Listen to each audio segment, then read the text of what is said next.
रात का वक्त था और चांद की हल्की रोशनी में चारों तरफ घना अंधेरा फैला हुआ था। ठंडी हवा में एक सिहरन थी और झिंगुरों की आवाजें गूंज रही थीं, जैसे जंगल ने अपनी एक अलग दुनिया की कहानी सुनाना शुरू किया हो। जंगल के पुराने रास्ते पर टॉर्च की हल्की रोशनी में एक लड़का चल रहा था, आर्यन।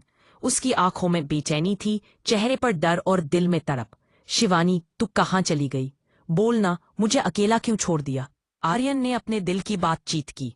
उसकी आवाज में एक ऐसा दर्द था जो शब्दों से परे जा रहा था। अचानक उसके पीछे से एक धीमी, मोहक लेकिन डरावनी आवाज आई, आर्यन। आर्यन ने तेजी से टॉर्च पीछे घुमाई, लेकिन वहां कोई नहीं था। उसकी धड़कनें तेज हो गई और हवा का एक तेज झोंका आया। दूर एक पुराना शिव मंदिर दिखाई दिया। टूटी हुई दीवारें, लाल सिंदूर से सना हुआ, हवा में झूलती चुनरी जैसे किसी भूतिया कहानी का हिस्सा हो। आर्यन ने सावधानी से मंदिर के अंदर कदम रखा। जहां टॉर्च की रोशनी में कुछ ऐसा दिखा जिसने उसकी सांसें रोक दी।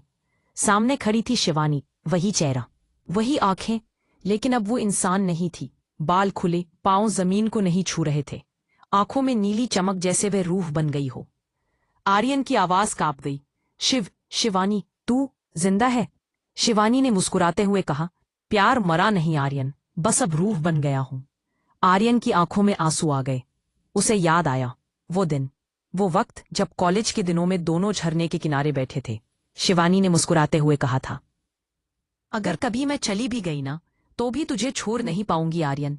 फिर अचानक एक एक्सीडेंट हुआ और आर्यन बच गया, लेकिन शिवानी हमेशा के लिए चली गई।